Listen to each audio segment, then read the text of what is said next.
Welcome to Dental Business RX. Practice success in 30 minutes or less. Thank you for calling ABC Dental. We're all familiar with the idea of putting money, meaning hopefully profit, back into our businesses, whether it's for new equipment, additional marketing, more personnel, etc. But if the simple action of investing money back in our businesses or practices was a guarantee of future growth or success, no business would ever get into trouble or cease to exist, i.e. go out of business for that matter. So from this simple datum, we can infer a valuable lesson, specifically that how and where we invest said money and how it's used has a lot, if not everything, to do with the desired or undesired outcome. Which brings us to the subject of this week's episode. Specifically, what are some of the guidelines to apply when you're reinvesting in your business to ensure that you actually see the outcomes you're looking for? Whether it's growth, increased service and profitability, etc. My name is Jeff Bloomberg, and I'm your host. And we should probably start with a real basic here so you can kind of think with this. It's in a basic idea, yet a very important overview of the general framework of your business, your practice, or really any business for that matter. So if you look at any basic business, whether it's a service business or a product business, what are the basic functions? You can almost draw this out for yourself. If you put three things along the bottom line of you just write three words, one after the other, right? It's sell, deliver, get new patients in the case of a dental practice, or new customers in the case of a business. Selling, delivering your product, and getting new people to sell and deliver to. That's what every business does. That's what a dental practice does. How that's all work together and coordinated and making sure that it's actually working is the subject of management. You manage sales, delivery, and getting new people. That's the simplest part of it. And obviously the most important part of all of this is the delivery of the actual goods. In your case, dentistry. If you had a restaurant, it would be decent food. Or if you're an accountant, it's excellent accounting services. I could go on with that too. And it's funny because you sometimes see a bit of a disconnect, especially in larger businesses, with that very datum. You'll have somebody who's an executive and they're all high on being an executive and they're in charge of this and they're the boss of that. And they're not realizing that the reason they're there as an executive running whatever it is they're running is to make it possible to be able to deliver the goods. Like, why are you selling dentistry? So you can deliver dentistry. Why are you getting new people in? So you can sell and deliver dentistry, so that you can improve people's oral health and improve their quality of life, longevity, etc. That's the reason everybody's there. If I have a financial coordinator, why do I have a financial coordinator? So that we can get paid for doing dentistry, so that we can continue to do dentistry. That's the whole idea. Every business exists in order to deliver its product, and all of these other things support the delivery of the product. Now, the added thing in a service business, and to a lesser degree in a product-driven business, is how that service or product is delivered and by whom, how friendly, efficiently, pleasantly, conveniently, is a part of the service or product itself.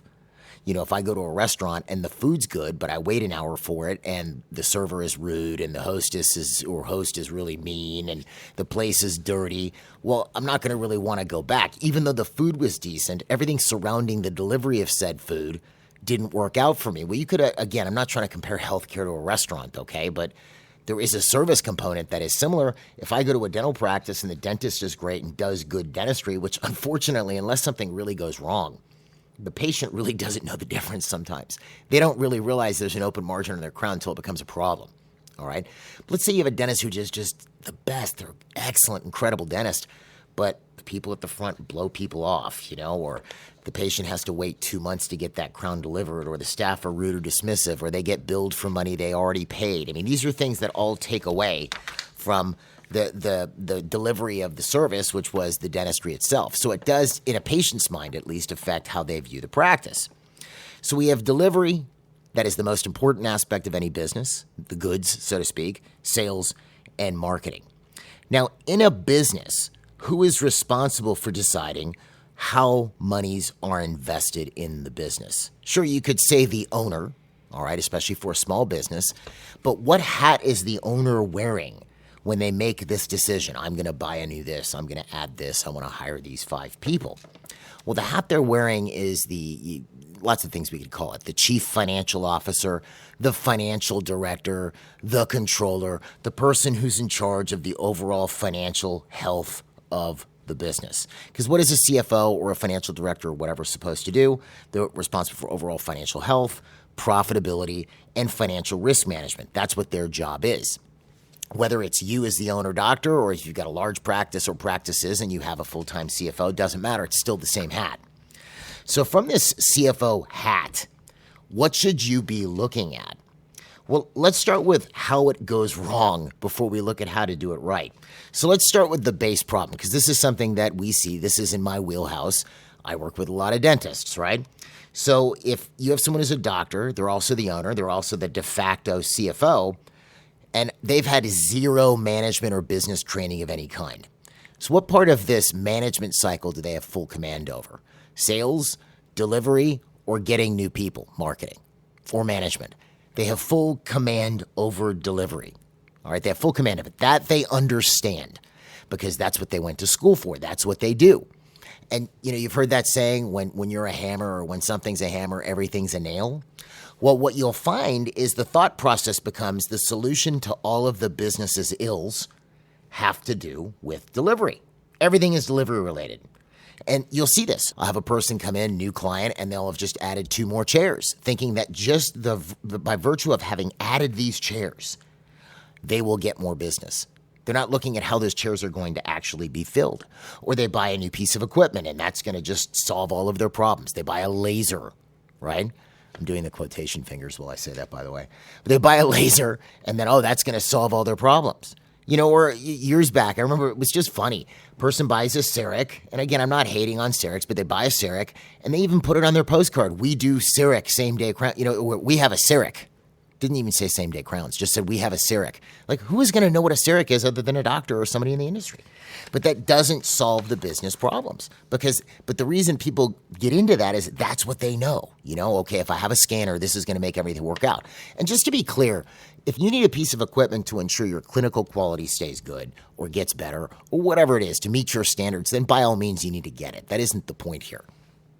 I'm not saying don't get the correct handpiece. That's not by any means what I'm advocating. But I see the other end of it where people buy stuff because they think that's going to solve all my business problems without looking at what's actually causing the business problems. Do you see?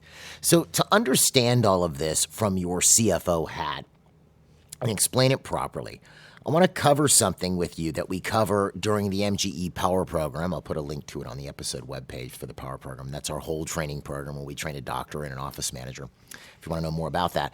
But we do this at one of our executive seminars on the subject of finance. Now, if you know about MGE, you know that we use the Hubbard management system developed by L. Ron Hubbard. System is amazing. Works, you see our results. It works incredibly. And Mr. Hubbard wrote millions of words on the subject of organization, pretty much every aspect of organization you could imagine, from sales, finance, personnel, how to get more organized and efficient. I could go on. It covers a lot, all right? So the next thing I want to cover with you is excerpted from an article by Mr. Hubbard on this subject of finance.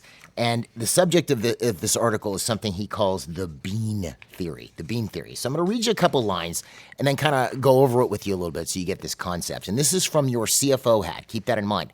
Now, that being said, you can apply this at home too, but here you go. So first line is this. It says the allocation paid out by finance to an organization or activity must, in all caps, buy something. Now, let's get a couple words in here. What's an allocation? It's money that is given to somebody or something for use, all right? And then the word finance in this sentence is capitalized, and by that he means the finance department, which is where the CFO is. So I'll read it again with those two definitions in mind. The allocation paid out by finance to an organization or activity must buy something. I'll read the next line. It buys more funds back from the activity than it paid out, and it buys the production of that activity. So from your CFO perspective, you allocate, say you have a new patient coordinator, you allocate $10,000 a month for a marketing campaign. So that's an allocation. You're the financial director as the owner. You give this to you don't really give it to the new patient coordinator, but you allow them to spend it. What do you expect back for that? You might go, well, I want more new patients. Yes, but what you expect back is more funds from the activity than it paid out. You're expecting more back than you put in. And what are you buying? You're buying the production of that activity. I want you to look at this from a consumer perspective for a second. If you went to the supermarket, you buy your groceries, and you pick up this head of iceberg lettuce and you throw it on the belt when you're checking out and it's liquidy and brown on the bottom, would you buy that iceberg lettuce? No, you would get rid of it because it's rotten, okay?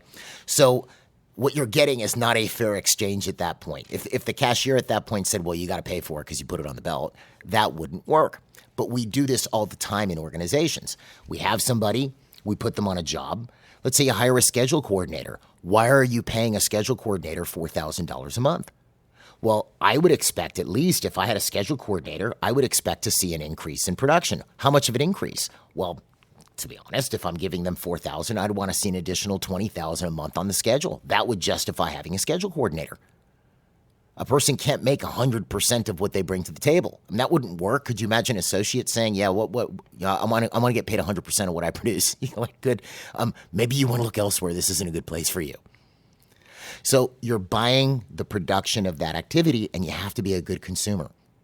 Now, obviously, you got to pay your staff and the whole thing. I'm not saying not to, but if I had somebody who I'd hired to get me new patients, and I'm spending all this money, and my new patients are staying the same or going down, they would have to change something. I would point that out to them like, look, something has to change or this isn't going to work for me because I'm not getting value for what I'm spending money on. But this is part of that CFO hat. Now, he goes on here. Finance, the subject of finance, I'll read that again. Finance is best understood as a commodity, in all caps, in terms of beans. Now, what's a commodity? A commodity is an object of trade. You know, there's a big commodities exchange in Chicago, and that's where they trade, pork bellies for bacon or orange juice or gold or oil or things like this. A commodity, a thing. So you can imagine if you had a moneyless society and everybody was bartering, I have 2 goats and I give you my 2 goats and you give me a cow. Those are livestock, actually. Or I give you a barrel of oil and you give me some gold, right? We're trading commodities. Finance gets very abstract for people. The subject of money gets really crazy. And you'll see this even with personnel. Like, I'm at the office for 8 hours a day. I didn't get anything done, but you need to pay me because I was here. It's essentially an appearance fee. Now, I'm not saying not to pay people. You have to legally, but I'm not going to continue to pay for an appearance fee. I'm giving them valuable monies, and in return, I need production. So he's saying here, finance is best understood as a commodity in terms of beans, like thinking with the idea of beans. We've always heard this term beans with relation to money, like a bean counter, right? So he uses this metaphor of beans throughout the rest of this article. And he points up so many beans issued to an activity, and so many more being the key operative word, beans back. I'll read it without my additive there. So many beans issued to an activity and so many more beans back. So I issue X amount of beans. I expect more beans to come back to me. If I paid $10,000 for a marketing program and I made $10,000, the net result is nothing. I actually lost money because I had to spend money to look at the marketing and sign off on it and stuff like this. That's not a good investment. I'm expecting more back for what I put the money in for. Now he goes further. Because this is another interesting thing. A person will pay for a marketing program. They need more new patients. They want more new patients. They pay for the marketing program, and they don't make any more money. But they thought by virtue of just, I gave this person money for marketing, I should be making more money. And I've seen these. I've kind of followed these up. And then you dig in and you look at their dashboard, and they're getting more phone calls, and their SEO is better. And they're getting lots more leads. But what's happening is the office is not converting these leads. So he explains this a little bit here. He says, beans do not magically materialize. Remember, using this beans analogy here again, or metaphor. Beans do not magically materialize into more beans. What brings back more beans for those issued is the production and industry of organization staff and how wisely the beans are allocated. So this line, to me, I've used this so much in my own life and businesses. This is gold. So beans do not magically materialize into more beans. Fair enough. What brings back more beans for those issued is, let's take a look at what they are. The production and industry of organization staff, and how wisely the beans are allocated. Those three things: production, industry, and how wisely the beans are allocated. So I allocate something to a marketing campaign, I'm getting more phone calls. Great. So through production and industry, being industrious, hardworking, and let's say it was wisely allocated, I put it into a good marketing program, which means I'm getting lots of leads. Through the production of industry of my front desk staff, whoever that is, my receptionist or new patient coordinator, we're converting these leads, these new patient calls or these form leads from whatever funnel we're using, into new patients. That's how I get the beans back. But there's another step for my bean return. What is it? Because take a look. Let's follow the cycle of production a little bit. I spent this money. It was wisely allocated. My staff at the front are just dead on. They're converting 60, 70, 80% of these incoming callers or leads. These patients are coming into the practice. We're doing exams on them. We're seeing all kinds of treatment that they need.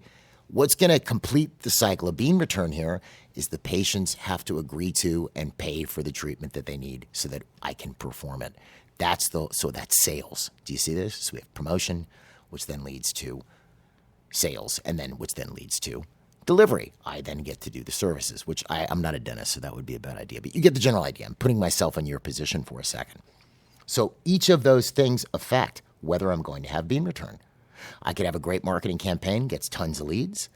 They're really good at converting people at the front, so I have tons of people coming into the practice, and I can't close anybody. I'm just not very good at it. We make no money. So therefore, when you look at it as a net result, I spent X amount, I didn't make much more. So each of these three things that I brought up in the beginning of the episode, or brought up rather, all play their part in making sure organizationally that you have bean return. And this gets us a little bit further into, well, how should I invest my funds? Well, this is interesting because, again, most doctors will look at, well, the way I make money is through delivery. Yes and no. Obviously, you can't just take money and not deliver. But part of the way you make money, if you look at the production cycle, is you have to get the patient to agree to and pay for it first. Otherwise, that doesn't work, does it? You can't do work people don't want to do. And you got to have people in the office. And marketing isn't just for new people. It's also for patients of record to keep them active and retained within the practice, as well as new services. It jogged my memory. I was doing an episode with Jeff Santone, and I remember this one client we had who was super pissed off. They came in, they had this patient that had just been for a recall appointment 3-4 months earlier, comes back, and they've got Invisalign. They see little buds on their teeth for Invisalign. And they're like, where did you get Invisalign? Well, they went to this other practice to get Invisalign. And the doctor said to the patient, I do Invisalign, right? Oh, no, I didn't know that. So had that doctor been marketing the fact that they do Invisalign to their patient base, maybe the patient would have gotten Invisalign. Anyway, the point being, marketing isn't just for new people. So let's take a look at this from a real, rubber hits the road perspective, how we're going to invest in our businesses to ensure that we get the outcome that we're looking for. All right, so this is under a section called income sources. I'll read you the first paragraph. It says, the apparency that income sources devolve upon certain single portions of an organization leads finance, the financial department, into difficulty unless the products of the organization and its divisions are fully grasped. So let's look at that again. The appearance that, what does he mean by devolve? Devolve can mean for something to kind of degrade or split into, or to kind of get delegated to lower levels. Like, let's say the federal government decided to devolve some of its powers to the states, kind of drop it to lower levels. Or you could have an empire that devolves into just a bunch of different states, right? So let's take a look at this again. The apparency that income sources devolve upon certain single portions of an organization leads finance into difficulty unless the products of the organization and its divisions are fully grasped. So think about that for a second. You think, okay, and again, I see this as well, especially with the new clients we deal with. They think their income is completely related to new patients. I mean, here's a datum I've given you on the episode or on the podcast before. 70% of your income should be coming from patients of record. And I don't mean just your hygiene revenue. I mean 70% of your income should be coming from patients of record. New patients you can't really plan on. You have 4 new patients on your schedule today. They could need nothing, or they could need something. And you don't know if they're going to qualify for financing and all kinds of things like that. Yet, if you look at your incomplete treatment list, you have tons of patients that need help and need treatment. So you should be making most of your money from patients of record. You see, so someone could think, oh, my income's all about new patients. My income's all about delivery. My income's all about sales. They're thinking it devolves, as he says here, upon certain single portions of an organization. So to avoid that, you need to understand, as he says here, the products of the organization and its divisions are fully grasped. He says the tracing and reinforcing of income sources, while a necessary and vital action, falls far short of the total action of the finance department in its investment of beans. And he gives some examples here. A company receiving income only after the fact of delivery would appear to an inept or unfamiliar finance person to have delivery as its major income source. If the finance department then seeks to raise income by forcing all beans into stepped-up delivery while neglecting the prior promotion and sales, there is soon no demand and nothing to deliver, and no beans. All right, so there you go. Let's buy new chairs. But we're not looking at how are we going to fill said chair. He goes on. Income sources traced superficially to sales expertise alone, neglecting promotion and delivery again, gives no beans. All right, so you see what he says there. You could have somebody focus only on sales, but then you have no promotion going on, so there's nobody to sell. Or you're not focusing on delivery, so your delivery is no good, nobody wants to buy anything. He goes further. A finance person seeing sales expertise as the company's immediate and major income source quite rightly issues beans to sales. But if he leaves promotion and delivery underfinanced, sales suddenly finds itself selling an unknown product due to absent prior promotion, and sales made to go undelivered or poorly delivered or even refunded. We put no money into delivery, as he's mentioning there, and we put no money into marketing, so we have sales selling something people don't know, or they're taking in a bunch of money we can't deliver, so now we have refunds. And he ends with this other example. The finance department tracing income sources to promotion alone and neglecting to follow up with sums to sales and delivery gives the same result. This is, again, we're putting money into, in your case, new patients, but we're not focusing on delivery and sales. So that tells you, essentially, when you're investing money into the practice, you have to look at the bean return. You have to look at how am I going to get more beans back? And you have to look at an intelligent allocation, like how is this actually going to play out? Let's say you need to expand. You realize you have a ton of inactive patients and you should be adding more hygiene days. Well, is the solution to go get another chair? Well, maybe if you're at capacity and you have nowhere to schedule people, sure. But if you've already got open time in your current hygiene schedule, no, what you need is someone to actually fill the hygiene schedule. So we're going to invest in personnel to get people on the schedule, sort of like promotion. And then as we start to get the schedule filled up, now we can invest in delivery and get another chair. Maybe we want to add a new procedure, so we pay for a course, delivery, right? That's what we want to do. But before I would do that even, unless it's something that's vital to my patient's health or your patient's health, I would look at, are we delivering all we can now? What if the practice isn't busy? I've seen people do this. Practice isn't busy. It's not very successful, so they're going to go learn how to do all-on-X cases and do a funnel to get all-on-X cases. But they're not actually profitable with what they're already doing. And the reason why, let's say, is their case acceptance isn't very good. Case acceptance is no good, so the solution is to go learn how to do something else that they still won't be able to sell. So there, in that case, you would want to learn how to sell. Okay, you can sell what you already can do. Now let's learn to do some other stuff, again, unless it's vital to your patient's health, right? What if the practice schedule is booked out, 3 months in advance, and it's worked very well? You've got a good scheduling system, and the doc is just completely overworked and overbooked. Maybe you need to add a chair and an associate. You put some money in delivery. The key is when you're investing these beans, are you getting a return, and can you play this out in your mind, and does it make sense? Think this through before you invest. If I can't see a palpable, tangible solution as the result of my investment, I will not make it because, I'm hoping that it works out. I'm going to add an associate. If I'm not busy and I'm adding an associate, I'm going to have an associate that's not busy on top of a doctor that's not busy. This makes no sense. So why don't I get myself busy first, invest some money into that? Maybe I need personnel. Maybe I need more promotion. Maybe I need to go after my inactive patient base so that I get busy to the point where I justify an associate. If you think this through and you apply this bean theory when you're pouring money back into the business, it will save you a lot of trouble and a ton of heartache. Anyway, so we're getting close to the end of the year. We're almost at 2026, so I wish you a early Happy New Year. This way I'm the first one wishing you that. There you go. And I do hope that 2026 turns out to be everything that you hoped it will be. And if you want to know more about MGE, you can find us online at mgeonline.com or call us at 800-640-1140. I put that link to the Power Program on the episode webpage. Otherwise, folks, have a great week, and we will see you at the next episode.